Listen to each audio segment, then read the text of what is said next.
স্টোরে আকর আকর দেই একবার আকর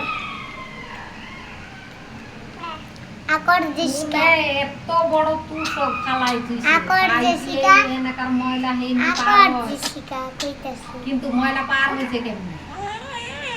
ওই জেসিকা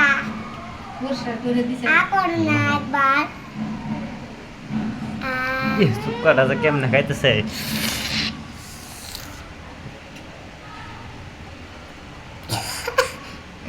একসাথে হাত দিয়ে তুই রাগ করে যা জেসিকা না দাঁত চুকে যাবে পাশে দুইটার কাছে উই হ্যাঁ থেকে আম কি নাম পাতালো